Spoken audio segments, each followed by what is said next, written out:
हमारे प्रखर प्रवक्ता कौन सा परिवारवाद है? राहुल गांधी ने उदयपुर के शिविर में समापन समारोह को कंडक्ट करते हुए एक घोषणा पत्र जारी किया 2022 में, एक परिवार एक टिकट, और खुद ही सारे नियमों को धता बता दिया। भाई राहुल गांधी वायनाड छोड़ेंगे तो प्रियंका गांधी लड़ेंगी, सोनिया गांधी अगर रायबरेली छोड़ेंगे तो राहुल गांधी लड़ेंगे, और 30 में से 9 उम्मीदवारों की लिस्ट आप परिवारवादियों को, 9 उम्मीदवारों को की घोषणा परिवारवादी चेहरों के तौर पर कर देंगे झारखंड में।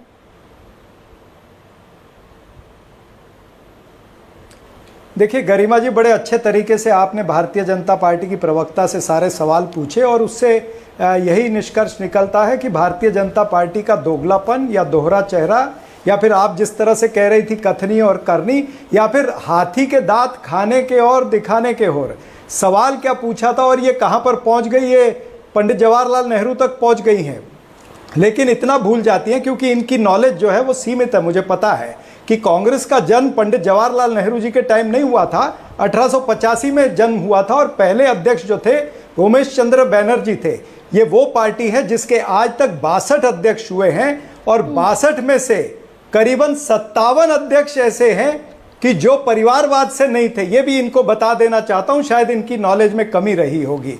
अब मैं आता हूं आपकी बात पर। आपने जिस तरह से कांग्रेस पार्टी के बारे में कहा, मैं भी बताना चाहता हूं कि महाराष्ट्र के अंदर इनकी जो लिस्ट आई है उसमें 22 इस तरह के उम्मीदवार हैं विधानसभा के भारतीय जनता पार्टी की लिस्ट में, जैसे नारायण राणे के बेटे नीलेश राणे, नितेश राणे, राव साहेब दानवे के बेटे संतोष दानवे, अशोक चौहान की बेटी श्रीजया, अनिल शिरोले का बेटा सिद्धार्थ शिरोले, लक्ष्मण जगताप की पत्नी अश्विनी जगताप, शिवराज पाटिल का पोता शंभाजी पाटिल, धनंजय महाडिक का भाई अमल महाडिक, आशीष शेलार का भाई विनोद शेलार। ऐसे 22 लोग हैं भारतीय जनता पार्टी के जो परिवारवाद से आए हैं। अब मैं आता हूं कांग्रेस पार्टी में। देखिए कांग्रेस पार्टी के अंदर जितने भी 9 ऐसे चेहरों को टिकट दिया, किसी के पिताजी सांसद हैं, किसी का भाई विधायक है, कोई मंत्री, कोई पूर्व मंत्री का बेटा है, तो वही उतना ही परसेंट आपका जितना झारखंड में बीजेपी का है, बिल्कुल 30% उतना ही कांग्रेस का है। देखिए ये देखा जाता है विनेबिलिटी क्राइटेरिया, कौन जिताऊ है, नंबर 1। दूसरी बात, जिस व्यक्ति को टिकट दिया है, हाँ किसी का बेटा हो सकता है, किसी की पत्नी हो सकती है, किसी के पिताजी हो सकते हैं, लेकिन वो सामाजिक कार्य के अंदर अनेक वर्षों से है, ये भी देखा जाता है। आप इस तरह के उदाहरण बताइए कि सामाजिक कार्य में ना हो और डायरेक्ट प्लांट कर दिया। मैं आपको उदाहरण देता हूं, अशोक चौहान, उनकी बेटी का सामाजिक कार्य के अंदर क्या लेना देना है, अभी आई और सीधी यहां पर आ गई हैं। तो ऐसे अनेक सारे उदाहरण मैं भी दे सकता हूं। मैं आपका समय नहीं बर्बाद करना चाहता हूं, लेकिन भारतीय जनता पार्टी ने, आपके उनके प्रवक्ता ने एक भी आपके प्रश्न का जवाब नहीं दिया कि उनके जो अलायंस पार्टनर है, फिर वो चाहे चिराग पासवान है, अनुप्रिया पटेल है, जयंत चौधरी है, ये तमाम सारे लोगों के बारे में इन्होंने उत्तर नहीं दिया। हाँ एब्सोल्युटली, वो क्योंकि थोड़ा सा डिस्कम्फर्ट होता है, आपको भी अभी डिस्कम्फर्ट होगा। 3 चेहरे हैं अभी हाल फिलहाल में गांधी परिवार में, सोनिया गांधी है, राहुल गांधी और प्रियंका गांधी हैं, और वायनाड सुरक्षित सीट मानकर मैं ये बात कह रही हूं, तीनों के तीनों सांसद रहेंगे। रायबरेली छोड़ेंगी सोनिया गांधी, राहुल को सुपुर्द कर देंगी, राहुल वायनाड छोड़ेंगे, प्रियंका गांधी के सुपुर्द कर देंगे। कोई और आपके यहां पर जीतने वाला मजबूत चेहरा है ही नहीं कांग्रेस पार्टी में, 1885 की पार्टी। नहीं गरिमा जी, मुझे ये बताइए कि क्यों नहीं राहुल गांधी जी ने और प्रियंका गांधी जी ने चुनाव क्यों नहीं लड़ना चाहिए? प्रियंका गांधी क्या आज डायरेक्ट ऊपर से स्काईलैब से आई है क्या चुनाव लड़ने के लिए? अनेक वर्षों से, करीबन 15 वर्षों से वो जन समुदाय के काम कर रही। पहले अमेठी में कर रही थी, रायबरेली में कर रही थी, अमेठी की सीट खाली हुई तो उन्होंने किशोरी लाल शर्मा जी को दिया। वो तो वहां पर तो कोई परिवारवाद नहीं था, वहां तो कोई डायनेस्टी नहीं थी। भाई आप ही ने रेजोल्यूशन पास किया था ना उदयपुर चिंतन शिविर में 2022 में, मई के महीने। एक मिनट मैं मई के महीने में आपने रेजोल्यूशन पास किया, रेजोल्यूशन राहुल गांधी ने कंडक्ट किया उस समापन समारोह को, एक परिवार एक टिकट।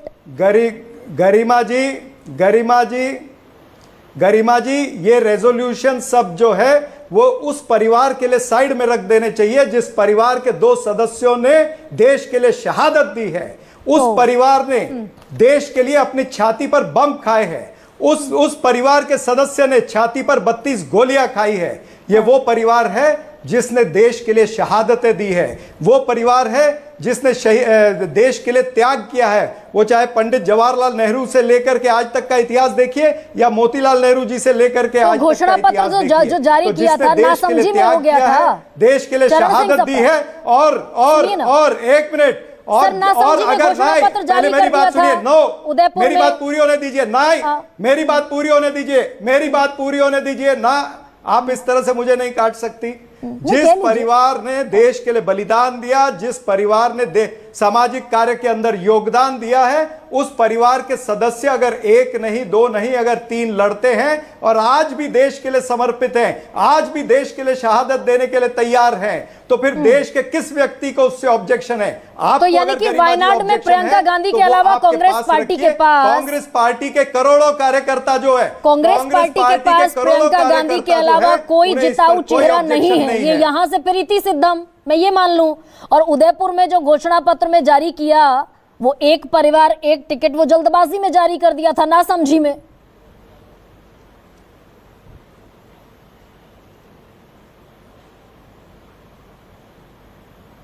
नहीं सुन पा रहे चरण सिंह सप्रा। अनुप्रिया नहीं, मैंने इसका परिवार मैं आगे सुन लिया।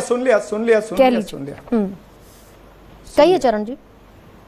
मैंने इसी का उत्तर आपको दिया, मैंने उसी का उत्तर आपको दिया कि जिस परिवार के लोगों ने देश के लिए शहादत दी है, जिस परिवार के लोगों ने देश के लिए त्याग किया है, जो आगे भी देश के लिए त्याग कर रहे हैं, आगे भी देश के लिए शहादत देने के लिए तैयार हैं, देश का संविधान जो ताकतें बदलना चाहती हैं उनसे लड़ने के लिए तैयार हैं, जो आरक्षण विरोधी नरेंद्र मोदी हैं उनसे लड़ने के लिए तैयार हैं, तो कांग्रेस पार्टी के करोड़ों कार्यकर्ताओं को उसमें कोई ऑब्जेक्शन नहीं है। क्या